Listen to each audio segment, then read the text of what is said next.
الماء والطين وعلى آله وأصحابه أجمعين أما بعد فأعوذ بالله من الشيطان الرجيم بسم الله الرحمن الرحيم قال النبي صلى الله تعالى عليه وسلم النکاح من سنتی فمن رغب عن سنتی فلیس منی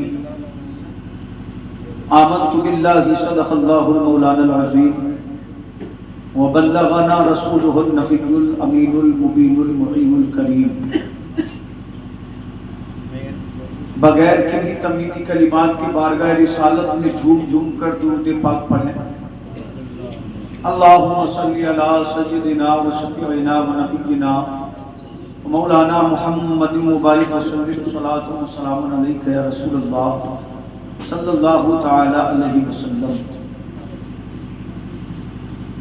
زمین و زماں ہے تمہارے لیے، مکین و مکاں ہے تمہارے لیے، چنین و چنا ہے تمہارے لیے، بنے دو جہاں ہے تمہارے لیے، بدن میں یہ جاں ہے تمہارے لیے، دہن میں زباں ہے تمہارے لیے، ہمارے یہاں ہیں تمہارے لیے، یا رسول اللہ اٹھیں گے وہاں ہم تمہارے لیے۔ امام اہل سنت کہتے ہیں کروں تیرے نام پہ جاں فدا، بس جان کیا دو جہاں فدا، دو جہاں سے بھی نہیں جی بھرا، کروں کیا کروڑوں جہاں نہیں، بلغ العلا بکمالہ، کشفت دجا بجمالہ، حسنت جمیع خصالہ، صلو علیہ وآلہ۔ حضرات، میں نے آپ کے سامنے آقا کریم صلی اللہ علیہ وسلم کی حدیث پڑھی۔ رسول اکرم صلی اللہ علیہ وسلم فرماتے ہیں نکاح کرنا میری سنت ہے، اور جو میری سنت سے اعراض کرے تو وہ ہم میں سے نہیں ہے۔ آپ پوچھیں شریعت نے نکاح کی 5 قسمیں بیان کی ہیں۔ پہلی قسم یہ ہے کہ کبھی کبھی انسان پر نکاح کرنا فرض ہوتا ہے۔ ایک صورت ایسی بھی ہوتی ہے کہ انسان پر نکاح کرنا واجب ہوتا ہے۔ ایک صورت ایسی بھی ہوتی ہے جس صورت میں انسان کے لیے نکاح کرنا سنت ہوتا ہے۔ ایک صورت ایسی بھی ہے جس میں انسان کے لیے نکاح کرنا ناجائز ہے، اور ایک صورت ایسی ہے جس میں انسان کے لیے نکاح کرنا حرام ہے۔ یہ 5 قسمیں شریعت میں نکاح کی بیان کی ہیں۔ نکاح فرض کب ہوتا ہے تو شریعت رسول کہتی ہے ایک ایسا آدمی جس کے پاس مکان بھی بڑا عمدہ ہے، جو کماتا بھی اچھا ہے، جس کے پاس کاروبار بھی بڑا اچھا ہے، اور اسے یہ ڈر ہے کہ اگر میں نے نکاح نہیں کیا، اگر میں نے نکاح نہیں پڑھا تو مجھ سے گناہ ہو جائے گا، اسے ایک پکا یقین ہے۔ لوگوں، یہ تو یقین کی بات ہے۔ آج لوگ زنا کر کر کے ہنستے ہیں، دوستوں سے بتاتے ہیں، اپنے اوپر فخر محسوس کرتے ہیں۔ سوچو تو صحیح، جس چیز کے لیے اللہ اکبر قرآن نے لعنت بھیجی ہو، جس فعل کے لیے مصطفیٰ نے لعنت بھیجی ہو، جس کو شریعت رسول نے بڑا برا سمجھا ہو، اس فعل کو زنا کہتے ہیں۔ مگر آج مسلمان زنا کر کر کے ہنس رہا ہے، دوستوں کی محفل میں بیان کر رہا ہے۔ یاد رکھو لوگوں، جو انسان زنا کر کے دنیا سے جاتا ہے، اگر وہ اللہ سے معافی نہ مانگ سکا تو اللہ اس سے قیامت کی آگ میں جلائے گا، اللہ اس سے حشر میں رسوا کرے گا۔ اس لیے خدا کے واسطے کبھی زنا کے قریب نہ جاؤ، بلکہ نکاح کرو۔ حضور فرماتے ہیں نکاح کو اتنا آسان کر دو کہ لوگوں کے لیے زنا کرنا مشکل ہو جائے، مگر لوگوں نے آج نکاح کو تو بڑا مہنگا کر دیا ہے، اللہ اکبر، مگر زنا کو آسان بنا لیا ہے۔ حضور کی حدیث کہتی ہے، شریعت رسول کہتی ہے، اگر انسان کے پاس مکان ہے وہ پھر بھی نکاح نہیں کر رہا، انسان کے پاس کاروبار ہے وہ پھر بھی نکاح نہیں کر رہا، انسان کماتا بھی اچھا ہے وہ پھر بھی نکاح نہیں کر رہا، انسان کے پاس سب کچھ موجود ہے اور اسے پکا یقین ہے کہ اگر اس نے نکاح نہیں کیا تو اس کے قدم ڈگمگا جائیں گے، اس نے نکاح نہیں کیا تو وہ گناہ کر بیٹھے گا، تو حضور فرماتے ہیں ایسے آدمی کے لیے نکاح کرنا فرض ہے۔ جب تک وہ نکاح نہیں کرے گا اس کے نامہ اعمال میں اللہ گناہ لکھتا رہے گا، فرشتے کا قلم چلتا رہے گا۔ مگر دیکھو تو صحیح دور حاضر کے والدین کا حال کیا ہے۔ اس کے پاس بڑی سی بلڈنگ بھی ہے، اس کے پاس عمدہ مکان بھی ہے، اس کے پاس کاروبار بھی ہے, اس کے پاس اچھی دکان بھی ہے, بیٹا 25 برس کا ہو گیا ہے مگر نکاح کرنے تیار نہیں ہے, بیٹی کی عمر ڈھلتی جا رہی ہے مگر نکاح کرنے تیار نہیں ہے. آپ پوچھو جناب والا, تمہارے پاس مکان بھی ہے پھر بھی نکاح نہیں کر رہے, تمہارے پاس زمین بھی ہے پھر بھی نکاح نہیں کر رہے, تمہارے پاس دولت بھی ہے پھر بھی نکاح نہیں کر رہے, تمہارا بیٹا کما بھی رہا ہے پھر بھی نکاح نہیں کر رہے, تو باپ جو شریعت سے اللہ اکبر بالکل ہی شریعت کا جاننے والا نہیں ہے, جو شریعت سے جاہل ہے, وہ کہتا ہے میں اپنے بیٹے کا نکاح جب کروں گا جب میرا بیٹا پیروں پر کھڑا ہو جائے گا. اللہ کی قسم یاد رکھ, اپنے بیٹوں کو پیروں پر کھڑے ہونے کی بات کرنے والے یاد رکھو, کوئی باپ اپنے بیٹے کو رزق نہیں دے سکتا, کوئی باپ اپنے بیٹے کو رزق نہیں دے سکتی, کیونکہ خدا قرآن میں کہتا ہے وَمَا مِن دَابَّةٍ فِي الْأَرْضِ إِلَّا عَلَى اللَّهِ رِزْقُهَا, روئے زمین پر جتنے بھی جاندار ہیں سب کے رزق کی ذمہ داری اللہ کی ہے. اگر کیڑے مکوڑے ہیں تو اللہ دے رہا ہے, اگر جانور ہے تو اللہ دے رہا ہے, ماں کے شکم میں اگر بچہ ہے تو اللہ اسے بھی رزق دے رہا ہے, اگر کوئی 5 سال کا بچہ ہے تو اللہ اسے بھی رزق دے رہا ہے. یہ دنیا کی فریب کاری مت کرو, بلکہ جب بچہ نکاح کے قابل ہو جائے تو خدا کا نام لے کر رسول کی سنت کو ادا کر دو. بیٹے کا نکاح کرنا یہ باپ کا کام ہے اور اس کے رزق میں برکتیں عطا کرنا خدا کا کام ہے. سبحان اللہ, سبحان اللہ. نعرہ تکبیر, نعرہ رسالت, نعرہ حوثیت. علماء اہل سنت حضرت مولانا شاداب رضا نعیمی مراد آبادی, نعرہ تکبیر, نعرہ رسالت. سبحان اللہ, سبحان اللہ. موجود ہو پھر بھی وہ نکاح نہ کرے, اس لیے کہ زندگی تو گزر رہی ہے, خواہشات تو پوری ہو رہی ہے. آقا فرماتے ہیں جو والدین نکاح نہ کریں اللہ ان کے نام اعمال میں بھی گناہ لکھوائے گا, اور جو نکاح نہیں کر رہا ہے اس کو بھی گناہ ملے گا. اللہ اکبر. دوسری صورت یہ ہے, آدمی کے پاس مکان بھی ہے, کاروبار بھی ہے, جوان بھی ہو چکا ہے مگر اس لیے نکاح نہیں کر رہا, 2 سال بعد کروں گا تو اچھی شادی ہوگی, اور اس کو یہ ڈر ہے اگر میں نے نکاح نہیں کیا تو شاید مجھ سے زنا ہو جائے. تو رسول کی شریعت کہتی ہے ایسے آدمی کے لیے نکاح کرنا واجب ہے. اگر وہ نکاح نہیں کرے گا تو اس کے اعمال میں گناہ لکھے جاتے رہیں گے. تیسری صورت نکاح کی یہ ہے کہ انسان کے پاس مکان بھی ہے, انسان کے پاس مال بھی ہے, اور اس کو نہ کوئی خوف ہے نہ ڈر ہے کہ مجھ سے گناہ ہو جائے گا. تو حضور فرماتے پھر بھی نکاح کرو, اس لیے کہ نکاح کرنا تمہارے رسول کی سنت ہے, نکاح کرنا اللہ کے محبوب کی سنت ہے. نکاح کی چوتھی شکل یہ ہے, انسان کے پاس مکان نہیں ہے, انسان کماتا نہیں ہے مگر وہ پھر بھی نکاح کر رہا ہے, حالانکہ وہ بیوی کو لباس نہیں دے سکتا, وہ بیوی کو سلیقے کا مکان نہیں دے سکتا, وہ بیوی کے اخراجات نہیں اٹھا سکتا, وہ بیوی کے دانے پانی کی گارنٹی نہیں لے سکتا, مگر وہ پھر بھی نکاح کر رہا ہے. تو شریعت رسول کہتی ہے ایسے آدمی کو چاہیے کہ نکاح نہ کرے, اس لیے کہ اپنی بیوی کو کھلائے گا کیا, اپنی بیوی کو پہنائے گا کیا. آدمی نے پھر بھی نکاح کیا تو اللہ کے رسول کی شریعت کہتی ہے انسان کے لیے ایسے نکاح کرنا ناجائز ہے. اب 5ویں شکل سنو, 5ویں قسم سنو. ایک آدمی ایسا پیدا ہوا جس کے پاس وہ طاقت نہیں ہے جو ایک مرد کے پاس ہونی چاہیے, قدرت نے اسے وہ طاقت نہیں دی, اللہ نے اسے نامرد پیدا کیا, مگر باپ نے اس کے قدموں میں اللہ اکبر اپنا صافہ ڈال دیا, اپنی ٹوپی ڈال دی. اے بیٹے نکاح نہیں کرے گا تو میری عزت کا کیا ہوگا, نکاح نہیں کرے گا میرے وقار کا کیا ہوگا. باپ کی عزت بچانے کے لیے نکاح کر لیا, حالانکہ نکاح کے قابل نہیں تھا. خاندان کی عزت بچانے کے لیے نکاح کیا, حالانکہ نکاح کے قابل نہیں تھا. تو حضور فرماتے ہیں ایسا انسان کبھی نکاح نہ کرے, کیونکہ تو نے اگر یہ قدم اٹھایا تو کسی کی بہن کی زندگی خراب ہو جائے گی, کسی کی بیٹی کی زندگی خراب ہو جائے گی, کسی کی گھر کی بیٹی کی عزت نیلام ہو جائے گی. دیکھو تو اسلام کتنا پیارا مذہب ہے. نبی کی حدیث کہتی ہے ایسا آدمی کبھی بھی نکاح نہ کرے, اس لیے کہ تیرے خاندان کے لیے کسی کی بیٹی قربان نہیں ہونی چاہیے, تیرے وقار کے لیے کسی کی بہن قربان نہیں ہونی چاہیے. یاد رکھو مسلمانوں, آدمی نے پھر بھی نکاح کیا تو نبی فرماتے ہیں ایسے انسان کے لیے نکاح کرنا حرام ہے. جب تک نکاح میں رہے گا اللہ ایسے بندے کو اللہ اکبر گناہ دیتا رہے. سبحان اللہ, سبحان اللہ, بہت خوب, سبحان اللہ, کیا بات. نکاح کی 5 قسمیں ہیں.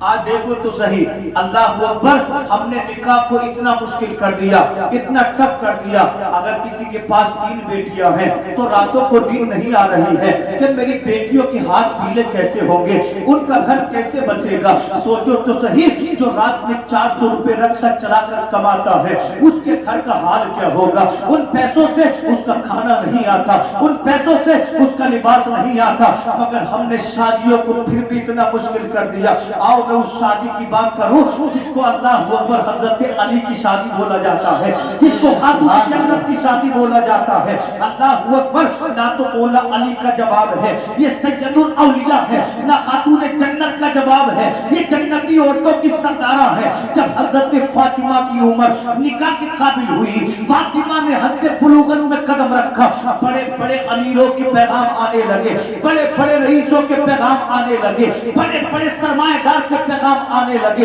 حضرت ابو بکر صدیق حضور کی بارگاہ میں پہنچے، آقا خاتون جنت کا ہاتھ میرے ہاتھ میں دے دیجئے۔ نبی نے ارشاد فرمایا، اے ابو بکر صدیق، میں اللہ کی وحی کا انتظار کر رہا ہوں، جب میرا حکم دے گا میں خاتون جنت کا اسی سے نکاح کر دوں گا۔ اللہ اکبر، چند دن کے بعد فاروق اعظم پہنچے، حضور خاتون جنت کا عقد مجھ سے کر دیجئے، مجھے ان کا رشتہ دے دیجئے۔ حضور نے خاموشی اختیار کر لی۔ اللہ اکبر، لوگ آتے رہے جاتے رہے، مگر نبی فرماتے جب اللہ کی وحی نازل ہوگی میں اسی وقت خاتون جنت کا اس سے نکاح کروں گا جس سے پروردگار چاہے گا۔ پہیڑی کے مسلمانوں، سوچو تو صحیح، کسی کا رشتہ باپ تلاش کرتا ہے، کسی کا رشتہ بھائی کرتا ہے، کسی کا رشتہ چچا کرتا ہے، کسی کا رشتہ تایا کرتا ہے، کسی کا رشتہ ماموں کرتا ہے، کسی کا رشتہ پھوپھا کرتا ہے، کسی کا رشتہ پڑوسی کرتا ہے۔ خاتون جنت تیرے مقدر پہ قربان جاؤں، اس لیے کہ فاطمہ کا رشتہ نہ تو بابا نے طے کیا، نہ چچا نے طے کیا، نہ پڑوسی نے طے کیا، بلکہ جس نے خاتون جنت کے لیے علی کو پسند کیا اس ذات گرامی کا نام خدا ہے۔ اے سبحان اللہ، سبحان اللہ۔ اللہ اکبر، نعرہ تکبیر، اللہ اکبر، نعرہ رسالت، یا رسول اللہ، نعرہ رسالت، یا رسول اللہ، علی و فاطمہ زندہ باد۔ اور خدا جس کو پسند کر لے، کیا وہ کبھی کسی کے حق میں ناحق ہو سکتا ہے؟ بولو، وہ اچھا ہی ہوگا۔ اللہ اکبر، مصطفیٰ نے فرمایا میں وحی کا انتظار کر رہا ہوں، اللہ جس سے حکم دے گا میں خاتون جنت کا اس سے نکاح کر دوں گا۔ اور تھوڑی دیر برداشت کریے، شادی بیان کر دوں، 10-15 منٹ میں بات ختم۔ اللہ اکبر، ان دونوں حضرات نے جب سنا آقا کریم فرما رہے ہیں اللہ جس سے حکم دے گا میں خاتون جنت کا اسی سے میں نکاح کر دوں گا، دونوں اکٹھے ہوئے، مشورہ کیا۔ حضرت عمر نے ابو بکر صدیق سے کہا، اے جناب، آپ کو معلوم ہے اگر مدینہ میں سب سے زیادہ فاطمہ کے قابل کوئی نوجوان ہے تو اس نوجوان کا نام حضرت علی ہے، چلو علی سے بات تو کریں، علی سے پوچھے تو صحیح کیا ہے دل میں ارادہ۔ اللہ دونوں نے مسجد نبوی میں دیکھا، علی نہ ملے، مدینے کی گلیوں میں دیکھا، علی نہ ملے، دونوں حضرات مدینے کے باہر نکل پڑے۔ کیا دیکھا؟ ایک اعرابی کے باغ میں، ایک اعرابی کے نخلستان میں حضرت علی اپنی سواری کو پانی پلا رہے ہیں۔ دونوں حضرات نے جا کر سلام کیا، مولا علی نے جواب دیا۔ ابو بکر صدیق کہتے علی کچھ کہیں، اجازت دو تو۔ حضرت علی کہتے ہیں آپ کہیے کیا کہنا چاہتے ہیں؟ تو دونوں حضرات کہنے لگے علی ہم یہ چاہتے ہیں کہ تمام لوگ فاطمہ کے لیے رشتہ لے کر گئے، تم کیوں نہیں چلے جاتے مصطفیٰ کی بارگاہ میں خاتون جنت کا رشتہ لے کر، خاتون جنت کا ہاتھ مانگنے؟ جب مولا علی نے اتنا سنا اللہ اکبر رونے لگے، آنکھوں میں آنسو آ گئے اور آنسو پوچھتے ہوئے کہا ہم کس منہ سے مصطفیٰ کی بارگاہ میں جائیں؟ اس لیے کہ جب ہمارے بابا کا انتقال ہو گیا تھا اور مکہ میں قحط پڑا تھا تو میرے نبی نے میرے سر پہ ہاتھ رکھ کر کہا تھا اے لوگوں، علی آج سے میری تربیت میں رہے گا،